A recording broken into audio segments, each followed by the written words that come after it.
मध्य प्रदेश के विद्यार्थियों के लिए एक बहुत इंपॉर्टेंट अपडेट है ईएसबी के एग्जाम्स और उसके कैलेंडर से जुड़ा हुआ। आपको पता है कि कुछ दिन पहले अचानक व्यापम ने यानी ईएसबी ने अपनी वेबसाइट पे एग्जाम कैलेंडर डाल दिया। ठीक है, एक बार तो जैसे ये न्यूज सबने सुनी होगी तो सबको लगा होगा चलो ये तो बहुत अच्छा हुआ, कम से कम पता चलेगा कि कौन सी एग्जाम्स आने वाली है। पर जैसे ही आपने और मैंने इसको पढ़ा तो हमें लगा कि हमें जो चाहिए और जो वैकेंसीज स्टूडेंट्स के लिए एक्चुअल में होनी चाहिए वो तो है ही नहीं।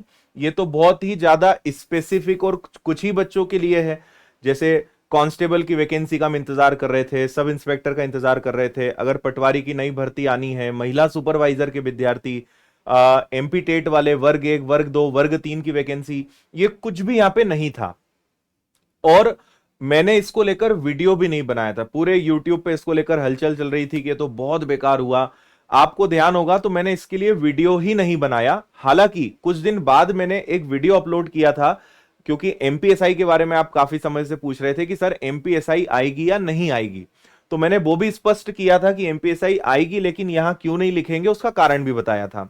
पर मैंने इस कैलेंडर के बारे में बात नहीं करी थी। उसके पीछे जो कारण है, पहला तो ये, पहला कारण जो मैंने उस वीडियो में भी कहा था कि मैं कभी इनके कैलेंडर को सीरियस लेता नहीं हूं। क्यों? क्योंकि आज तक जो लिखा आता है जनरली वो होता है, नहीं होता है वो बात की बात है।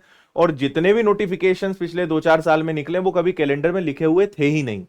तो आप अगर ये सोच रहे हो कि महिला सुपरवाइजर वर्ग 3 वर्ग 2 या कांस्टेबल की नई भर्ती, तो वो वैसे भी अचानक आएगी, एग्जाम कैलेंडर में लिखे नहीं लिखे पता नहीं।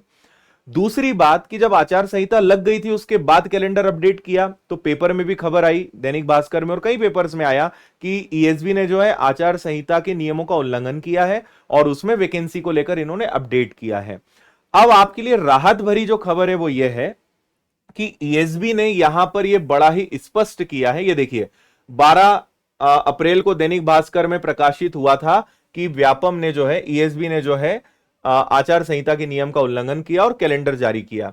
तो इन्होंने यहां पे क्या कहा है उसको समझना। इन्होंने कहा है कि परीक्षार्थियों को जानकारी एवं सुविधा हेतु केवल उन परीक्षाओं के आयोजन के संभावित महीने का कैलेंडर जारी किया गया है जो छूट के दायरे में आते हैं। उन परीक्षाओं के लिए कैलेंडर जारी नहीं किया गया है जो भारत निर्वाचन आयोग द्वारा जारी आदर्श आचरण संहिता के प्रावधानों के अनुरूप छूट के दायरे में नहीं आती है। इस प्रकार समाचार पत्र में प्रकाशित खबर तथ्य आधारित नहीं है। ईएसबी द्वारा भारत निर्वाचन आयोग द्वारा जारी आदर्श आचरण संहिता के किसी भी निर्देशों का उल्लंघन नहीं किया गया है और उक्त खबर का खंडन भी करते हैं। तो अब इनका कहना क्या है? इनका कहना है कि भाई पेपर में जो खबर आई थी वो भ्रामक है, मतलब उसको आप ये अपनी तरफ से सफाई दे रहे हैं कि हमने केवल उन वैकेंसीज का ही जिक्र कैलेंडर में किया है जो आचार संहिता के नियमों का उल्लंघन नहीं करता है।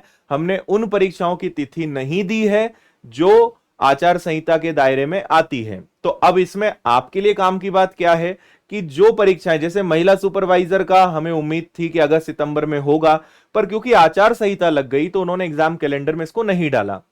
वर्ग 3 की वैकेंसी यहां पे नहीं डाली। तो जो सब एकदम से हताश हो चुके थे कि अब एग्जाम कैलेंडर में ही नहीं है, तो जैसा मैंने कहा कि इन्होंने अभी वो भर्तियां डाली ही नहीं है क्योंकि आचार संहिता लग गई थी, तो इसलिए इस कैलेंडर को सीरियस लेने की जरूरत नहीं है। अपनी पढ़ाई जारी रखें, चाहे महिला सुपरवाइजर हो, चाहे वर्ग 3 हो, नई कांस्टेबल की भर्ती हो या कुछ दूसरी परीक्षाएं हो, ये सारी परीक्षाएं आने वाले समय में आपको मिलेंगी। और जब चुनाव हो जाएंगे, रिजल्ट आ जाएंगे और आचार संहिता हट जाएंगी, तब आप जरूर देखेंगे कि ये नोटिफिकेशंस आएंगे और ऊपर वाले ने चाहा और भारत और सरकार ने चाहा तो आपको एमपीएसआई का नोटिफिकेशन भी जल्द देखने को मिलेगा, क्योंकि वो पुलिस विभाग लेगा ना कि ईएसबी लेगा, इसलिए उनके कैलेंडर में कभी वो चीज आनी भी नहीं है। बाकी मैं वीडियो बना के आपको सारी जानकारियां देते ही रहता हूं। ये एक काम की चीज थी जो आपको पता होनी चाहिए, इसलिए मैंने सोचा कि इसकी जानकारी मैं आपको दे दूं और क्लियर कर दूं। तो अपनी पढ़ाई जारी रखिए, महिला सुपरवाइजर की हमारी जो भी नारी शक्ति है लगे रहिए।